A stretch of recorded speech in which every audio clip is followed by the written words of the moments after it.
Last வீடியோவில் ஒரு story சொன்னால் அதோட கண்டினியூஷனை பார்க்கலாமா? நானும் அப்போ வரும் இப்போ வரும்னு பார்த்துட்டே இருக்கேன். 3:30 ஆகியும் கரண்ட்டு வரவே இல்லைங்க.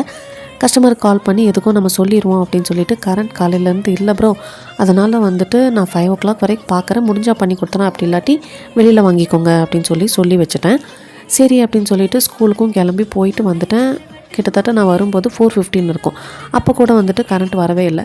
சரி இது இப்படியே விட்டால் வேலைக்காகாத, நம்ம வந்துட்டு குக்கரில் வைப்போம் அப்படின்னு சொல்லிட்டு 2 குக்கரை ஃபுல் ஃப்ளேமில் வச்சுட்டு ப்ரீ ஹீட் பண்ணிவிட்டு 2 டின்னையும் எடுத்து குக்கருக்குள்ளே வச்சுட்டு குழந்தைகளை வந்துட்டு ஃப்ரெஷ்அப் பண்ணிவிட வந்துட்டேன். பார்த்தா உடனே கரண்ட் வந்துருச்சு. அடடா வந்துருச்சு அப்படின்னு சொல்லிட்டு போகிறதுக்குள்ளேயே இது என்ன ஆச்சு அப்படின்னா, இந்த கேக் வந்துட்டு ஃபுல்லாக பேக் ஆகிடுச்சு. பட் கீழே ஃபுல்லாக கரைஞ்சி போச்சு. இனி இது வந்துட்டு எதுக்குமே ஆகாது அப்படின்ட்டு தெரியும். குக்கர் எல்லாமே வந்துட்டு ஃபுல் பிளாக் ஆயிடுச்சு. இப்போ வரைக்குமே அந்த குக்கரோட கலர் மாறவே இல்லைன்னா பார்த்துக்கோங்களேன்.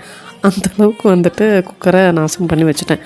அம்மா வந்துட்டு இப்போவும் என்னை திட்டிகிட்டே இருக்காங்க அதுக்காக. இன்னுமே கதை முடியலைங்க.